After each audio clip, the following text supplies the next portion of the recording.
Para quem não me conhece, meu nome é Fabiano Bastos, eu sou advogado da União, professor, mentor, e estamos aqui trazendo um tema bem legal para tratar hoje, desmistificando o direito penal do inimigo, com o nosso querido Marcelo Carita Correira. Marcelo, antes da gente começar, eu queria falar que durante o cursinho o direito penal do inimigo era pesado para a gente, viu? A gente precisa realmente desmistificar o tema. Mas antes da gente começar a falar sobre ele, fala um pouquinho sobre você. Quem é Marcelo Carita Correira? Claro. Meu amigo, antes de mais nada, um prazer estar com você aqui. E um prazer ser seu amigo, né? Poder declarar isso publicamente. Deixa eu te falar, vamos lá, qualificação. Eu sou procurador federal, né? Estamos na mesma carreira da AGU. Tenho especialização em penal econômico pela GV, mestrado em penal pela PUC e doutorado em processo penal pela PUC. E tenho também feito aulas e dando aulas na faculdade, sobretudo em pós-graduação. Então, esse é um pouquinho do meu currículo aqui. E sobre o tema, já vamos dar um passo ali, depois eu volto. Está aqui, ó, resultado do pesquisado, todo revisado e publicado para quem quiser, tá? Editora CRV, Direito Processual Penal do Inimigo e Devido Processo Legal. É um livro que vai vender demais, pode ter certeza. Assim espero. Então, na verdade, meu amigo, essa questão toda é um pouco complicada, porque de fato você tem até uma mistificação, né? Deixa eu dar um passo atrás, depois a gente vai para frente. Por que eu cheguei nesse livro aqui, que é o resultado da minha pesquisa desde o mestrado e depois do doutorado? Esse é o objeto do doutorado, sobretudo. Quando você vai tratar disso, além de dar um medo no cursinho, eu acho que a gente tem essa ideia, não sei se você teve isso também, parece que é uma unanimidade no Brasil, né? Você toca num tema, automaticamente falam assim, não, isso viola direitos humanos fundamentais, então, portanto, não pode, deixa isso para lá, dentro daquelas teorias radicais, e até alguns vinculam isso com nazismo, fascismo, autoritarismos em geral. Essa unanimidade me chamou a atenção, eu falei, poxa, será que isso realmente é assim? Né? E aí eu fui buscar essas explicações a partir daí. Entendi, legal. Mas me conta um pouquinho, o que é o direito penal do inimigo, como que ele se diferencia aí do direito penal comum, quem foi o principal teórico? Dá uma introdução aí pra gente sobre isso. Bacana. O que acontece? Eu vou fazer um resuminho, só a gente ficar aqui até 24, igual 24 horas de Le Mans, né? A gente ficar 24 horas falando do direito penal do inimigo, que a gente tem que voltar lá em Roma, então eu vou tentar ser o mais compacto possível. Olha só, Qualquer quando a dia a gente gente fala... podia pensar até numa live de 24 horas falando sobre temas interessantes do direito. Acho que seria legal, mas Uma boa, né? Faz vai lá, diga revisão, aí. né? É igual Le Mans, você troca o piloto e vai... Então, essa ideia ela vem lá de longe, né? Vem lá de Roma. Em Roma você já tinha essa questão toda, na questão do inimigo interno, externo. Você tem essa passagem em Kant, você tem vários doutrinadores. Mas vamos pegar ela um pouquinho mais recente, que é o que mais gerou a discussão nos últimos tempos. E depois a gente faz uma outra live tratando da parte histórica. A gente volta muito nessa questão a partir de 85. Né? Tem um teórico chamado Gunther Jacobs, um alemão. Ele variou muito o estudo dele a partir de Luhmann, teoria dos sistemas, tal. E ele veio com essa ideia em 85. Só que em 85 ele veio com uma ideia mais ou menos assim, olha, ele até criticava um pouco essa ideia de direito penal do inimigo. Só que mesmo assim ele não tinha um estudo, digamos, aquele momento tão sistematizado, tão profundo, né? O que ele queria, na verdade, ali criticar era uma tendência do direito penal ordinário, né, chamado de cidadão, de flertar com questões de redução de garantia e tal. Mas, enfim, há até uma certa discussão quanto a isso. O fato é que isso começou mais em palestras, então. Com os anos, isso foi mais sistematizado. Né? Então, a partir de 2001, né, o famoso e triste atentado às Torres Gêmeas, é que isso mudou completamente, que aí mudou a figura. Eu acho que lá também, entre 85 e 2001, o próprio Jacobs, tem estudos que tratam só desse período dele, tá, de 85 a 2001, ele realmente mudou um pouco dessa teoria toda e aprofundou melhor. Qual que é a ideia dele, resumidamente aqui, tá? Eu não consigo ter o mesmo sistema jurídico para todo mundo, não faz sentido isso. E, na verdade, se eu separar isso, eu até garanto e evito uma discussão inicial que havia lá em 85, né, dessa contaminação, o sistema penal ordinário ser cada vez mais autoritário, até inquisitorial, quando não deveria. Ou seja, ele separa isso. O que ele vai fazer? Ele vai dizer o seguinte, olha, aquilo que é uma lesão ordinária, eu vou deixar no direito penal ordinário para o cidadão. Eu não vou contaminar isso com nada que tenha de algo mais, digamos, duro, pesado. Ali eu vou poder ter, digamos assim, um garantismo pleno. Para que é esse direito ordinário? Olha, para o direito ordinário é para aquele que, de fato, é uma pessoa, digamos assim, ordinária no bom sentido. Aquele que não vai contra atacar o sistema deliberadamente. E aí eu reservo uma outra linha de direito, né, realmente um direito mais duro, só que para um grupo específico de crimes, de agentes que praticam aqueles crimes, para que eu possa dar uma resposta adequada para aquilo. Por isso que eu acho que, na verdade, aqui já começa o primeiro mito caindo, né? Ah, o direito penal do inimigo é o direito penal de autor, e isso é autoritário. Ao contrário, né? Se você pegar e ver toda a história, pelo menos a partir de Jacobs, de 85 em diante, mesmo a partir de uma visão inicial dele crítica, assim, entendendo qual que é a crítica dele, depois chegar no resultado final, você vai ver que, na verdade, não tem uma ideia de perseguição de ninguém, de autoritarismo de ninguém. Né? Então, esse é um primeiro mito que a gente tem que derrubar. Isso não tem relação, eu diria até que nenhuma, com o regime autoritário. O grande problema... Ouvi muito isso na época de cursinho. Direito penal do autor e isso era bastante repetido, assim, e isso vai criando na pessoa uma resistência, né? Mas continuei, desculpa.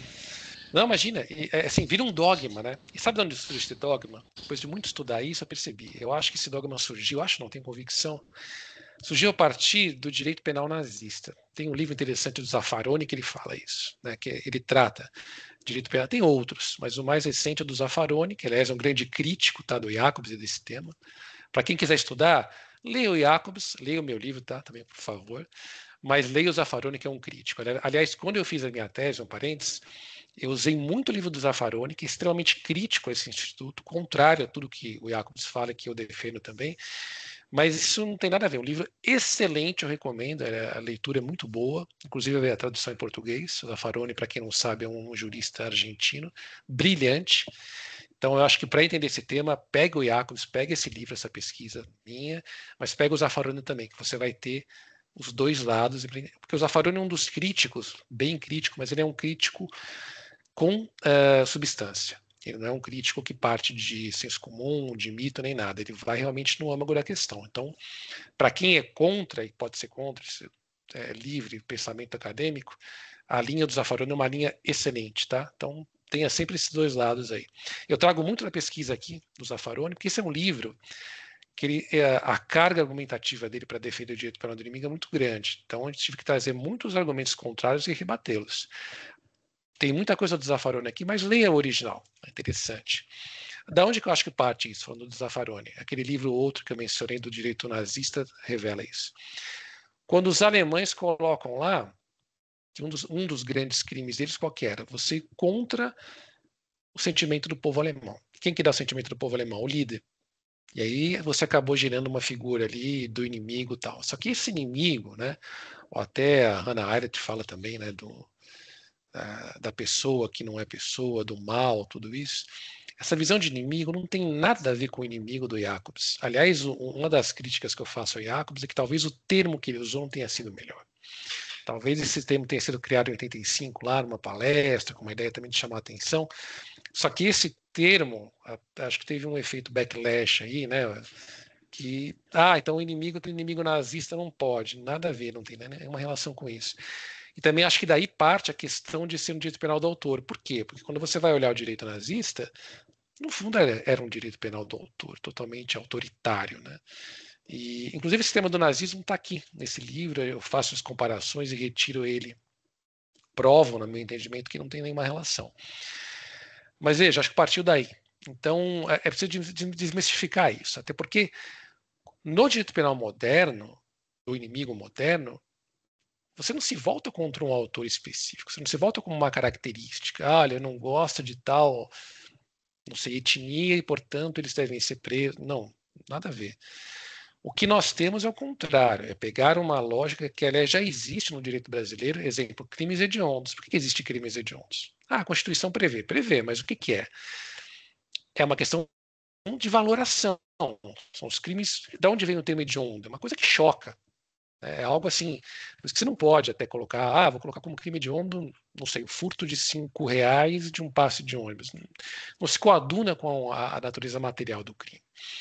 Mas eu tenho uma valoração. O direito penal do inimigo é exatamente isso. Eu vou valorar crimes, eu vou considerar como típicos de inimigo, eu vou criar ali um sistema diferenciado para eles. Tanto isso é viável, que se você for pegar no Brasil atual, hoje, tá? A gente está falando aqui hoje, 2025, exemplos. Lei de combate ao terrorismo. Você tem lá a criminalização por ato de preparação, não só de consumação do crime. Você tem a lei dos crimes hediondos mesmo, você tem a lei das organizações criminosas, tudo isso são normas muito mais, digamos, duras do que o direito penal ordinário, leis específicas, né? E a lógica do direito penal do inimigo é exatamente essa, só que ela pega e faz uma divisão mais profunda, dizendo, olha, aqui realmente eu vou tratar casos ordinários, aqui eu vou tratar aqueles que são considerados inimigos da nação. E aí vem outra pergunta, né? Mas quem que é os inimigos? Quem é o inimigo? Quem são os inimigos da nação? Exato, isso que eu ia te perguntar, quem que Pois seriam os é. inimigos?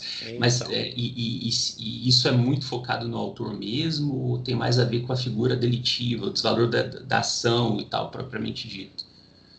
nada com o autor. Toda a construção do Jacobs que a gente faz nesse livro aqui não tem relação nenhuma com o autor. Vai ter relação sempre com a conduta.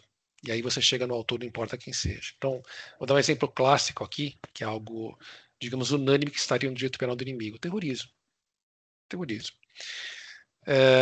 Por que seria importante você ter um terrorismo dentro do direito penal do inimigo, separado de toda uma situação? Por várias razões. A primeira delas é que, se a gente for, por exemplo, pegar a questão, tem várias críticas quanto a isso, tá? Não estou defendendo, houve uma série de problemas, a gente pode até fazer uma outra live para falar só disso, e é um tema que está aqui no livro, que é a guerra ao terror dos Estados Unidos. Apesar dos abusos que ali houve, isso é inegável, tá? Isso até é reconhecido pela Suprema Corte norte-americana, que depois alterou decisões, enfim. Depois a gente debate isso com mais calma. Mas o ponto é, não havia uma possibilidade concreta, sobretudo, de você evitar danos graves, como houve no terrorismo, sem você ser um pouco mais rigoroso em alguns pontos. Mas rigoroso em que sentido? Produção probatória. Vou dar um exemplo para você. Na Itália, eles têm não só a Itália, tá? A França tem, Estados Unidos tem, mas a Itália acho que é o mais emblemático. Um artigo lá, se não me engano, é o 226 do Código de Processo Penal deles, ou 266, um dos dois, depois eu confirmo para você, que diz o seguinte, que você pode, sem a pessoa saber, implantar um vírus no computador dele para gravar tudo que ele faz, computador ou celular, né? Para fazer prova. Poxa, mas você vai usar isso, isso não viola uma garantia? Veja bem, no caso da Itália não viola porque está previsto em lei, tem tudo regulado. Seria inconstitucional? Tanto na Itália quanto aqui eu não vejo, pelo seguinte, você não vai usar isso para pesquisar alguém que é acusado, por exemplo, de furtar um bombom. Isso é totalmente desproporcional. Mas, na Itália, qual que é a ideia? Máfia. A gente sabe o problema que a máfia gera. Crime organizado. Então, nisso eu justifico esse equilíbrio de forças, essas ponderações, essa harmonização, né? Tem um autor, o Alexa, que fala muito isso. Você precisa harmonizar os princípios em conflito. Claro que eu tenho intimidade como algo fundamental. Só que se eu levar isso a um ponto extremo, eu não consigo fazer prova nenhuma, sobretudo hoje na era digital. Eu posso muito bem criar uma forma. Aliás, isso era verdade até durante os ataques de terroristas. Eles se comunicavam por e-mail, trocavam a senha, escreviam o rascunho lá, eu entrava com a mesma senha que você, lia o que estava no rascunho, deletava o rascunho, então não tinha transmissão. Então não adiantava eu fazer um grampo, entre aspas, uma transmissão, porque não tem. Então, veja, se eu não conseguir, se eu não tiver um passo à frente ou junto com criminalidade organizada e terrorismo, eu nunca vou vencer. E o preço que eu vou pagar lá na frente é muito alto. Se eu pegar por alto aqui em números mínimos, 2.500 pessoas mortas em um dia em Nova York. Então, infelizmente, o mundo nos coloca isso. Bom, essas são a grande linha aqui do direito penal do inimigo. Não sei se ficou claro para você, se deu para desmistificar isso logo de cara. Ficou muito claro. Depois eu vou te fazer algumas perguntas que foram surgindo, assim, mas vamos falar um pouquinho da aplicação prática. Em que situações, assim? Você já mencionou alguns casos específicos, mas fala mais situações práticas, assim, que a gente pode considerar que o direito penal do inimigo costuma ser aplicado e fala um pouquinho para mim sobre se há abusos, assim, se tem algum caso de abuso e algum caso de aplicação prática do direito penal do inimigo. Eu só uma observação que pareceu interessante. Você pode ver que em nenhum momento da sua introdução você falou em autor. Não. Nacional, uma determinada nacionalidade, uma determinada etnia, não. A questão está toda ligada ao ato em si, né? Então, essa coisa de direito penal do autor já foi uma das coisas, a primeira coisa que está sendo desmistificada aqui pelo seu discurso. Interessante demais, Marcelo. Tem que derrubar essas premissas até para a gente pode concordar ou não, isso é legítimo e até muito saudável. Como eu falei, o livro do Zaffaroni, ele é contra, mas é um livro brilhante. Leiam, por favor, que é um livro maravilhoso. Mas realmente derrubar alguns mitos, né? Respondendo sua pergunta, acho que tem um jeito de responder isso bem mais fácil, ou mais didático, eu diria. 11 de setembro, se a gente pegar a partir dali o que os Estados Unidos fizeram, nitidamente você tem ali. Aliás, tem um capítulo no livro que eu trato disso, né? 11 de setembro, direito penal do inimigo. Eu diria que são aplicados nesses casos: terrorismo. Isso também na Europa. Um outro país que também usou muito essa questão, que tem um estudo muito interessante, que aliás eu me apaixonei, digamos assim, pela legislação deles e pela história, e acho muito parecido com o Brasil em algum ponto, é a Espanha. A Espanha teve um problema muito sério com o ETA, né? Que era um grupo terrorista de separação ali. Que também é uma história, falando aqui em termos de história, não em termos do ato em si, né, o ato reprovável, mas em termos de história muito rica, muito interessante. E lá a Espanha utilizou, não o termo exato do direito penal do inimigo, mas olha, vários institutos. E alguns deles eu repliquei, isso está expresso aqui, inclusive na lei, que a minha inspiração vem da Espanha, trazendo para cá como uma forma de aplicação direta. Terrorismo é o principal deles. Então, como é que você vai, por exemplo, alterar essa questão? Vou te dar um exemplo que esse exemplo é muito polêmico. Quando a gente pega a Constituição Nacional brasileira, ela vai dizer que é vedada a incomunicabilidade do preso. Justo, está certo, está correto. Por que surgiu isso? Sobretudo por um efeito de uma época de ditadura que passamos, onde você tinha essas práticas, enfim, de prisão, não comunica, e isso viola tudo, inclusive os direitos humanos básicos. Então veio essa norma tornando totalmente inconstitucional uma regra, né, que você não pode mexer, e está lá no núcleo duro da Constituição. Perfeito. A Espanha, o que a Espanha fez na legislação dela? Criou uma incomunicabilidade, eu diria até relativa em alguns casos, de pessoas ligadas ao ETA. Isso gera uma discussão gigantesca até hoje na Espanha. Né? Até hoje não, porque o ETA já está inativo, mas na época que o ETA estava ativo, uma denúncia da Espanha, enfim, sobe na Suprema Corte deles. Qual que era a questão toda? Olha, que é uma das respostas do governo espanhol. Eu não posso ser ingênuo de achar que aquele contato ali entre o preso e quem ele seleciona falar, ele não vai dar ordens. Inclusive, já houve questões dessa na Espanha e na Alemanha também. Então, nesse ponto, eles criaram ali uma restrição à liberdade de O falar Brasil que o diga no crime organizado, né? Assim, acho que... Pois é, exatamente. Então, qual que é a ideia aqui? Não é simplesmente falar o seguinte: olha, não vai falar com ninguém nunca, daqui 2 anos você vê o preso, não sabe daqui, está longe disso.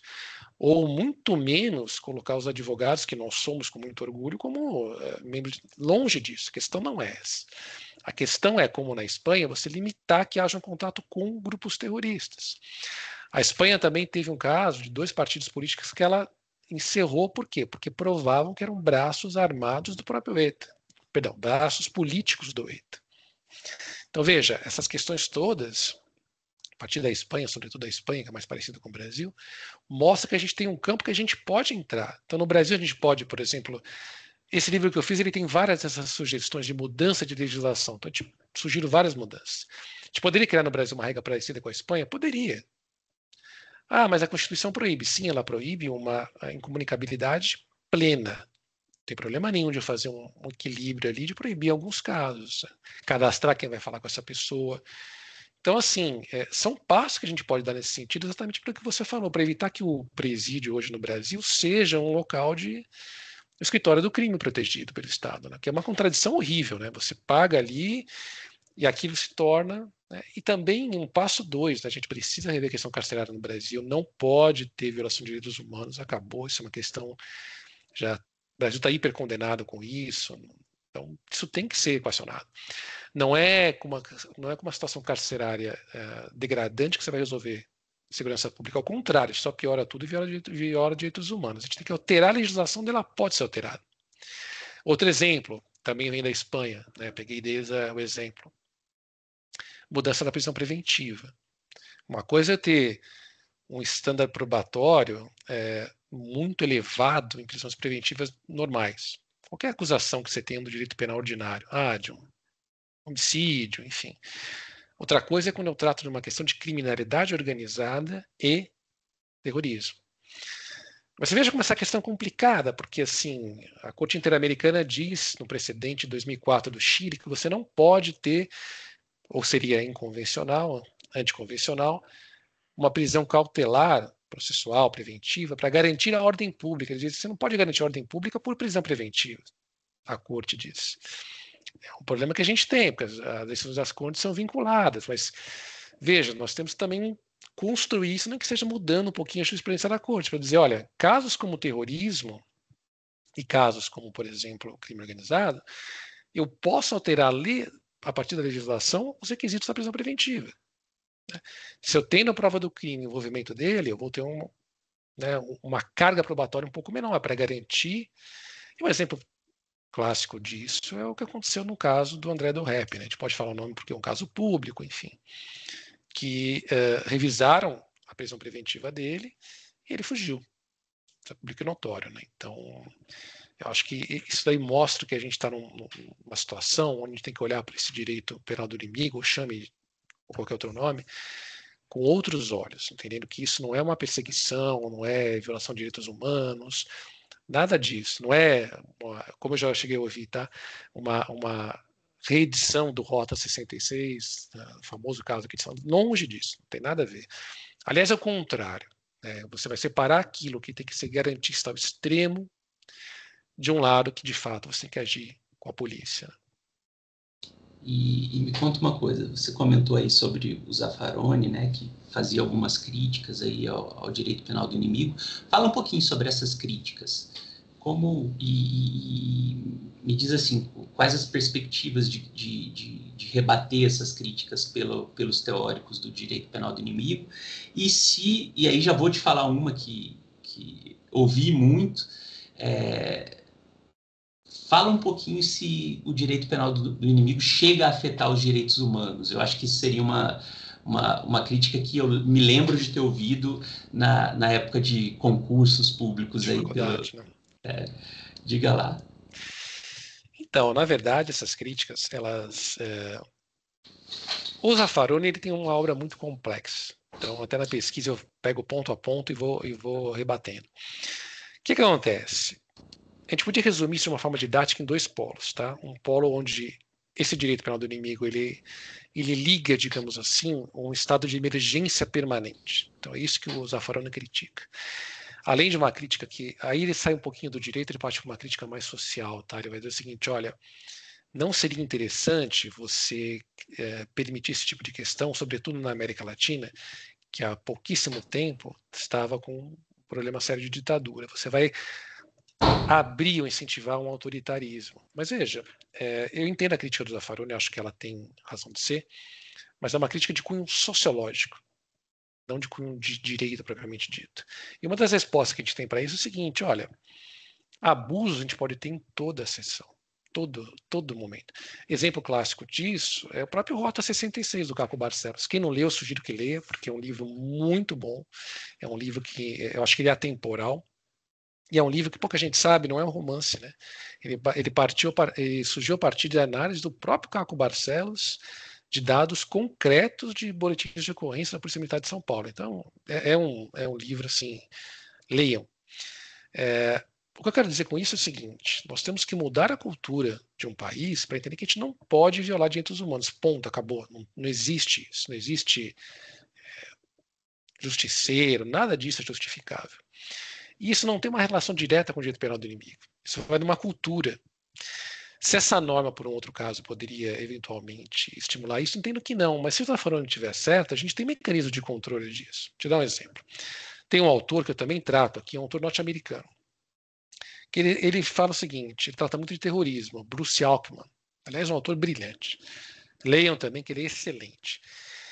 Ele diz o seguinte, olha, nós temos que criar, claro, a visão dele é a visão dos Estados Unidos, está olhando dos Estados Unidos, uma constituição de emergência, para momentos de emergência. Eu não consigo tratar o terrorismo como lei ordinária, infelizmente. Sobretudo no caso norte-americano.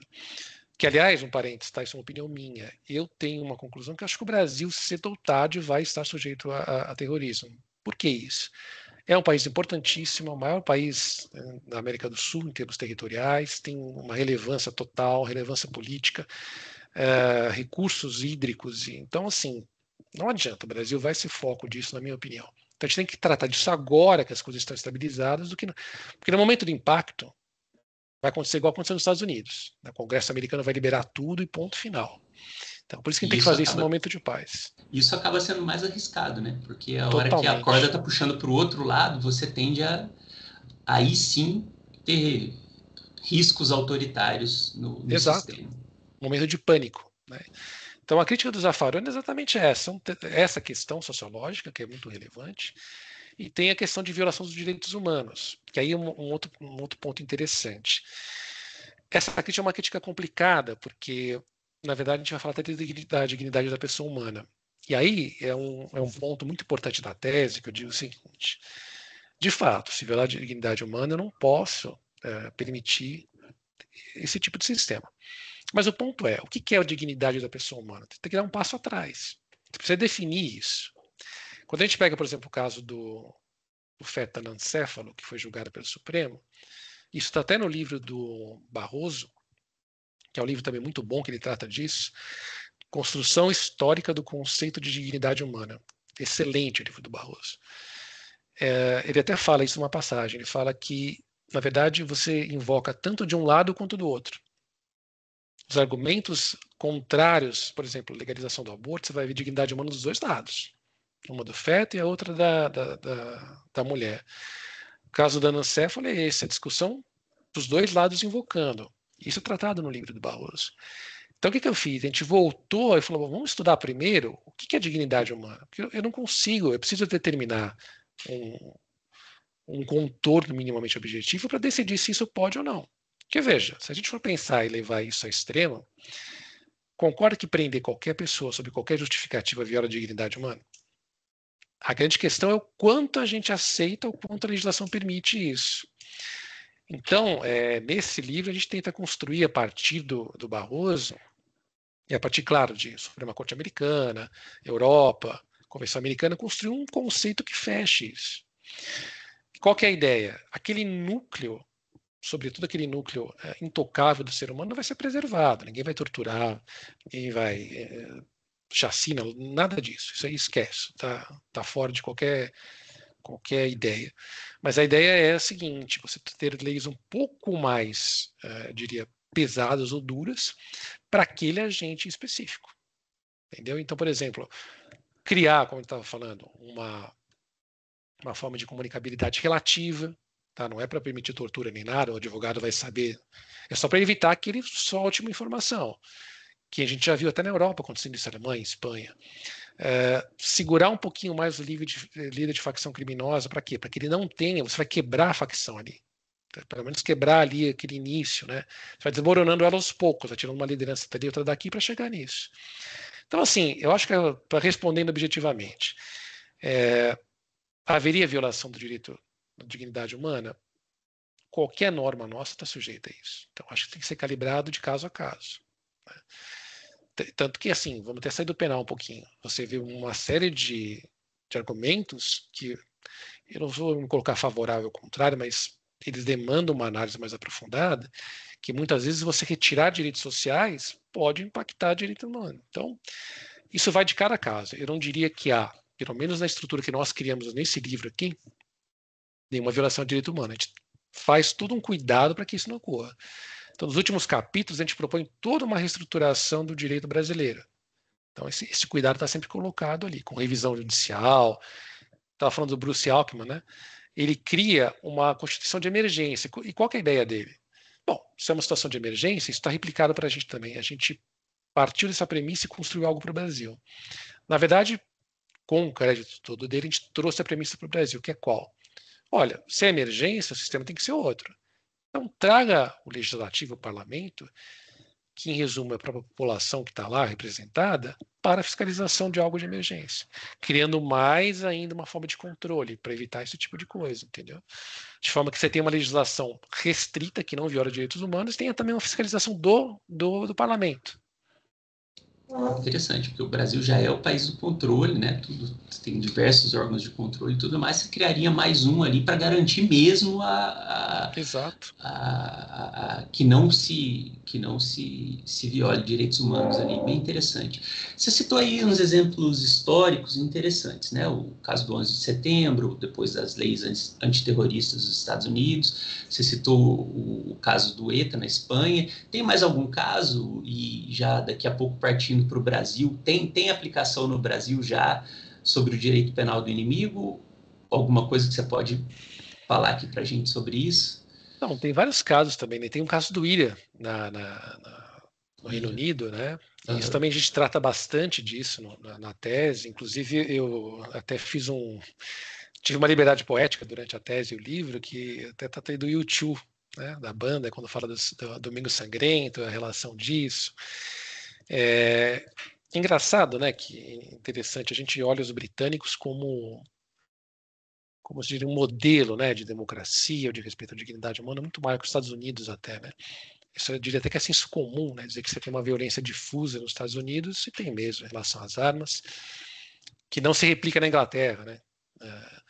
Só que quando a gente vai ver, por exemplo, o combate da Inglaterra sobre o IRA, você tem várias denúncias ali, inclusive na Comissão Europeia de Direitos Humanos, de tortura de membros do IRA.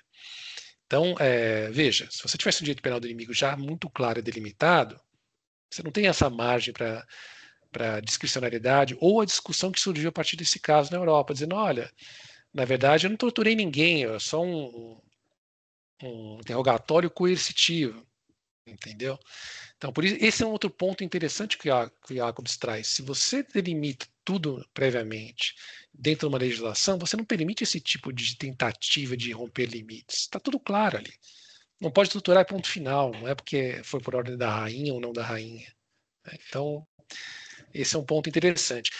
Olha, no Brasil, eu diria que a gente teria tanto na lei de terrorismo atual, quanto na crimes hediondos, uma premissa desse instituto, que você separa, e na lei dos crimes, das organizações criminosas também, onde você cria um sistema mais profundo, mais específico, para uma certa criminalidade. Se pegar, por exemplo, o artigo 5º da lei antiterrorismo, ele pune o ato de preparação, que é algo no Brasil, assim, né, há muitos anos atrás era algo impensável. Não, imagina, preparação não pode, tal, tal. Então, o que gera aquela discussão até acadêmica, né?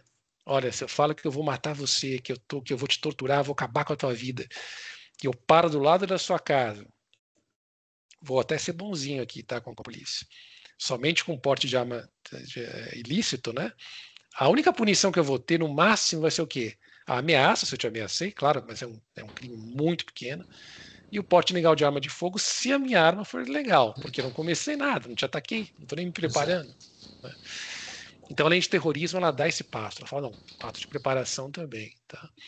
Então, eu acho que já temos talvez o Brasil já esteja aos poucos entendendo que é inevitável e até saudável para o resto da sociedade você delimitar essa questão. Se você tem uma lei só, você muda lá o artigo que fala da prisão preventiva, tá ok? E muda aquilo lá, tornando muito mais rígido, qual o risco que você corre, se você não separar a legislação? O caso que a gente já vê, sobretudo aqui em São Paulo, onde eu estou, você tem muito caso aqui de furto de alimentação de 50, 100 reais que vira preventiva. Está errado isso. Então, separe as questões. Deixa preventiva para aquilo que tem que ser separado. Para É aquilo claro que que é aí tem realmente até, importante, né?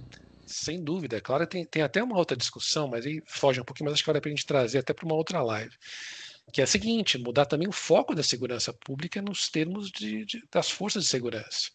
Então, até nessa linha de direito penal do inimigo, o que a gente poderia fazer? Claro que tem uma questão orçamentária e tal, mas criar uma polícia municipal, assim, comunitária, o mínimo de arma menos letal possível, para lidar com situações que seria mais de patrulhamento ordinário, e deixar a polícia militar aquartelada para uma situação de combate mesmo. Né? Rouba banco com... Isso é muito comum, infelizmente, no Rio de Janeiro, né? Rouba banco com fuzil. Bom, então, pera um pouquinho, não é a polícia comunitária que eu vou usar, é a polícia militar, que é uma tropa treinada para isso, com armamento específico. E separar essa questão da militarização do convívio normal. Você não precisa ter convívio. Não que a polícia militar faça um trabalho ruim, especialmente em São Paulo, não é esse o ponto, mas eu digo, tornar ela mais humanizada e preparar essa questão mais militarizada para o combate direto. Usar a polícia militar para... Não, tem uma expressão que eu acho interessante, não usar a bala de canhão para matar passarinho, né? Exato. A polícia militar é para situações específicas, e aí você coloca uma polícia menos militarizada para cuidar dessas questões. Mas me fala uma coisa, agora eu vou te apertar um pouquinho, vou colocar tema polêmico aqui. A gente está falando de direito penal do inimigo no Brasil. Você acha que essa aplicação, né, das questões aí desses atos da lei com relação a esses atos antidemocráticos aí que ocorreram em 8 de janeiro, houve um pouco da aplicação de direito penal do inimigo ou não tem nada a ver assim? Na verdade, qual que é um problema também? Esse é um tema interessantíssimo, isso é muito bem colocado. Tanto o direito penal do inimigo quanto o chamado lawfare, existe uma certa, eu diria, uma distorção moderna do conceito, né? Onde eles querem dizer mais ou menos o seguinte: se eu tiver numa situação onde eu quero chegar a um determinado fim, vale você tratar a pessoa como inimigo, e aí você vai usar um lawfare ali, enfim, processo penal, sobretudo, como uma forma de ataque ao seu inimigo. Tem um livro do hoje ministro Cristiano Zanin, que ele trata disso, né? Mas o título do livro é Lawfare, não lembro o título exato, mas é Lawfare, que ele desenvolve esse raciocínio a partir da Lava Jato, né? Dizendo que a Lava Jato houve um desvirtuamento e tal. Bom, a questão é a seguinte, eu acho que é uma postura muito clara em relação a isso, do direito penal do inimigo, pegando os dois grandes teóricos que existem no mundo com isso, né? Que é o Jacobs, que criou, digamos, a partir de 85, não criou, mas recriou, né, a partir dos antigos, e o Miguel Polanyi, lá do Rio de Janeiro, não, já colocando ele no Brasil, né, da Espanha. Depois eu vou colocar o nome dele inteirinho. São os grandes teóricos defensores fora do Brasil. Bom, qual que é a grande questão nesse ponto todo? Quando você tem um desvirtuamento do processo penal, tentando atingir um inimigo, né, um fim, eu diria até quase utilitarista, não vou entrar no mérito se a finalidade é correta não, mas um fim utilitarista do processo, você está no âmbito do abuso de autoridade. Então, não tem essa correlação. Tanto que o próprio lawfare, na verdade, é uma criação do direito norte-americano, uma doutrina norte-americana que o foco é um pouco diferente. Tá? O foco ele quer dizer o seguinte, olha, em vez de você criar uma guerra militar, invadir um país, você usa leis para que aquilo não haja. Então, os famosos embargos econômicos de Cuba. A gente pode discutir se aquilo é justo, se não é justo, se viola direitos humanos ou não. Mas o foco do lawfare é uma questão muito mais de país contra país. Não é aquela coisa de, eu não gosto de você, então eu vou usar o processo para te atingir. Isso é uma, digamos, uma desvirtuação do conceito, com todo respeito ao ministro Cristiano Zanin, coloca isso no livro dele, que não se coaduna com o Instituto. Então, veja, a partir do momento que eu tenho um instituto que ele é voltado a uns fins específicos, determinando crimes específicos que são colocados ali, qualquer desvirtuamento, seja Lava Jato, 8 de janeiro, que eu vou violar o devido processo legal, eu estou na área do abuso, então não tem... mas é um ponto que foi muito colocado a partir da Lava Jato, sobretudo. O Cristiano Zanin trata muito disso no livro dele. Interessante. E aqui, então vamos falar um pouquinho sobre o futuro do nosso sistema jurídico. Você acredita que direito penal do inimigo tem muito espaço no nosso sistema jurídico futuro aí, principalmente no Brasil? Eu acho que são dois pontos. O primeiro ponto é você desmistificar. Primeira dificuldade. Criou-se, eu acho que uma onda e eu realmente não sei o porquê, tá? Foi essa mesma onda que me gerou a curiosidade de estudar a fundo isso. Por que algo é tão unânime, eu diria, no Brasil, com argumentos tão pequenos, né? Porque viola tal coisa, mas não prova onde viola, não faz o raciocínio lógico, não demonstra, não vai a fundo. Então, primeiro ponto é esse, desmistificar o que de fato é o direito penal do inimigo. Tirar de uma vez por todas qualquer semelhança, ou entender que, veja, quem fala de direito penal do inimigo, me refiro tanto ao Miguel na Espanha quanto ao Jacobs na Alemanha, não estão querendo reviver Terceiro Reich de forma alguma, não estão flertando com autoritarismo nenhum. Né? Então, a primeira coisa é simplesmente, digamos assim, implodir esse mito. Dizer, olha, as pessoas podem ou não concordar, dizer que cabe ou não cabe, isso é uma outra discussão. Mas tirar esse mito que automaticamente, você fala essa palavra, você lembra do quê? Você lembra do nazismo, do autoritarismo, e você lembra do direito penal do autor. Não tem nada a ver, a gente tem que separar essas questões. Essa questão acadêmica muito clara, a gente vai chegar num ponto 2.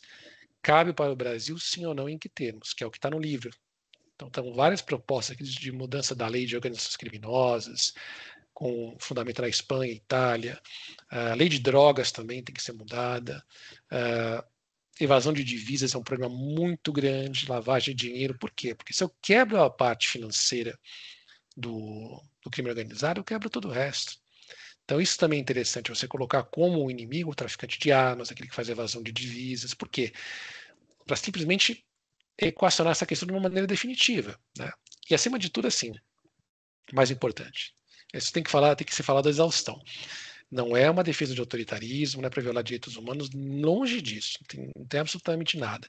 São apenas regras um pouco mais duras frente a uma criminalidade mais dura, porque já existe no Brasil. Por exemplo, se eu culposamente, aqui, crime culposo é pacífico, está até na lei que não pode, mas vamos usar esse exemplo só para estourar a situação, explodir a ideia, né, no bom sentido. Se eu esbarro em você ali e cometo um crime, te derrubo de propósito ali, enfim, né, um crime vias de fato, algo mais simples, né, bem mais simples, que não envolva, claro, uma lesão. Juizado especial, ninguém vai deixar uma pessoa presa, sei lá, 5 anos preventivamente por causa disso. Agora, já é público notório, se eu tenho um caso de terrorismo, um caso de latrocínio, um caso até de uma violência, um feminicídio muito grave, eu tenho que fazer uso da prisão preventiva para isso. Aliás, a própria Lei Maria da Penha faz uso disso. Vai progredindo até chegar na prisão preventiva para a proteção da mulher. E está correto. Ela está correta. Então, essa calibração que tem que existir. Deixa eu só te interromper um pouquinho. Quando você fala em Lei Maria da Penha, me veio a ideia de uma aplicação, de certa forma, dos institutos de direito penal do inimigo. Sim.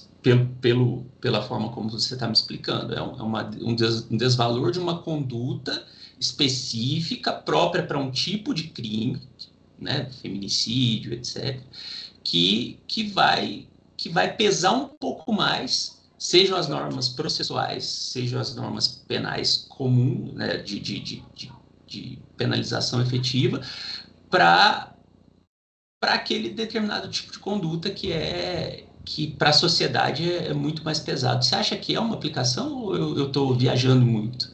Não, é uma aplicação. Na verdade, eu diria que é uma aplicação baseada na inspiração, né? Que, aliás, essa é uma crítica que lá atrás começa com Jacobs, né?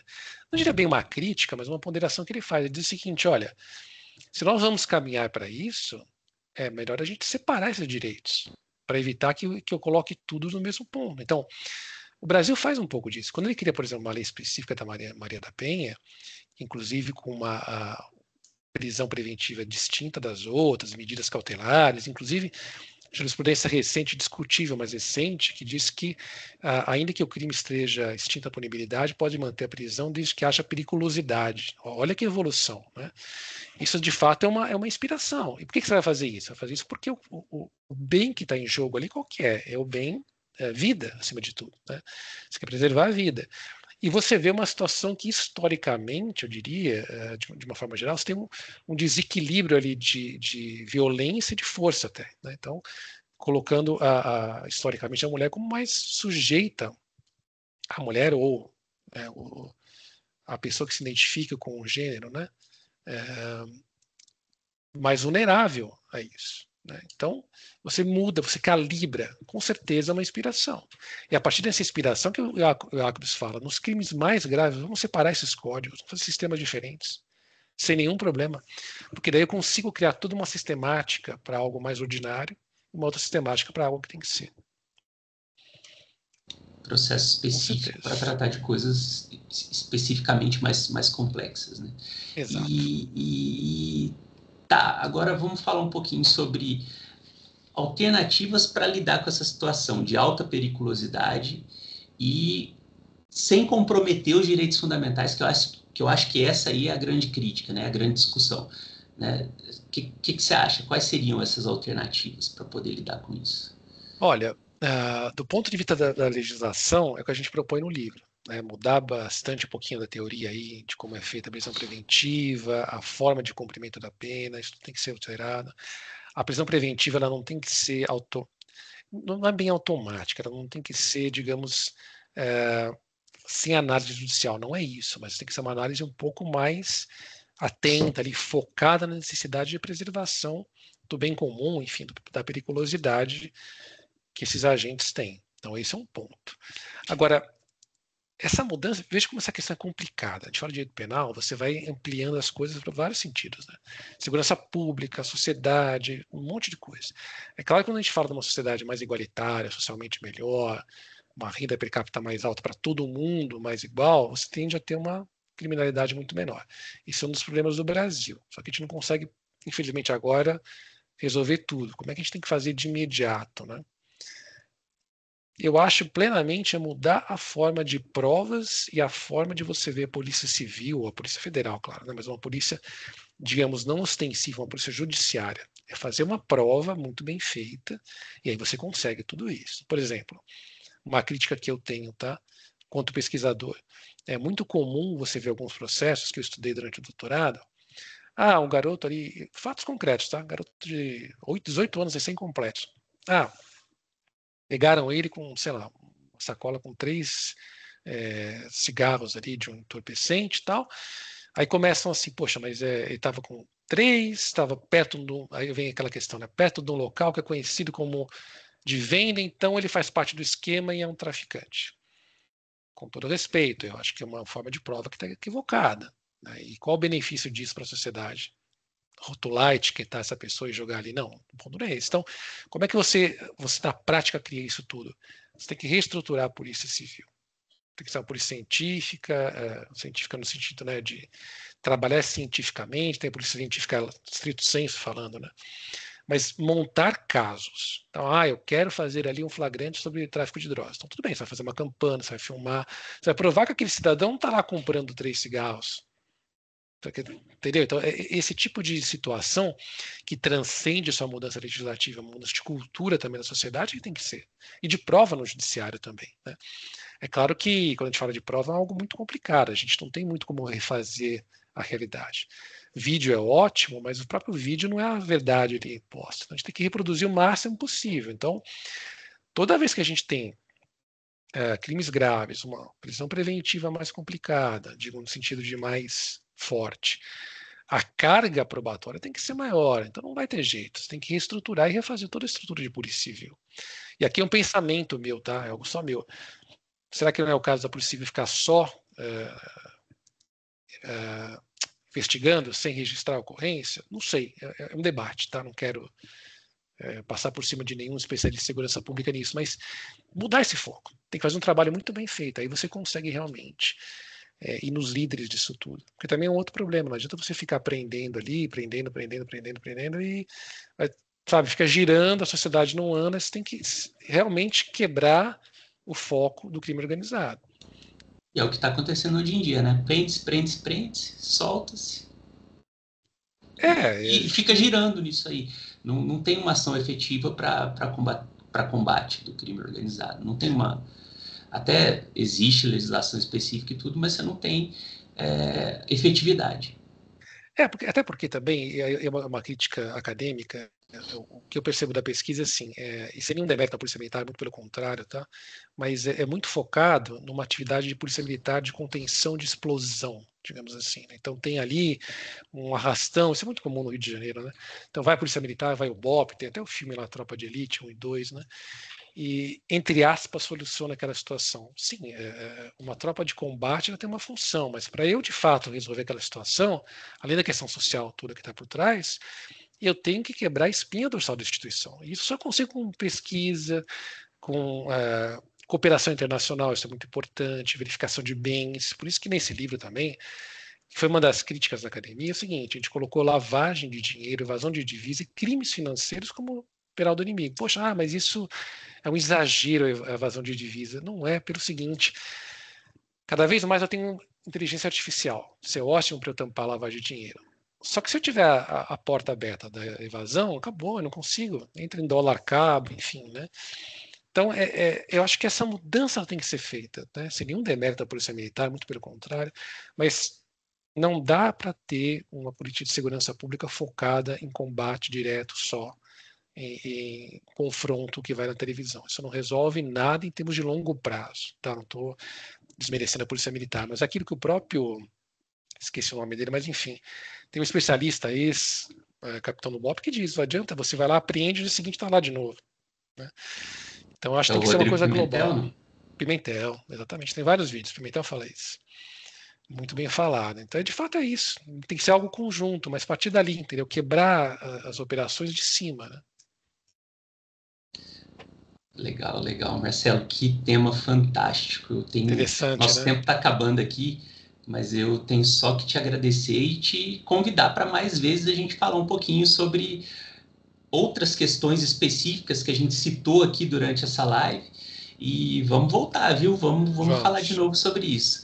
Quero te agradecer demais pela disponibilidade de tempo. Acho que isso vai ajudar muita gente, vai também desmistificar esse início, tá, das nossas conversas aí, vai desmistificar muito essa temática.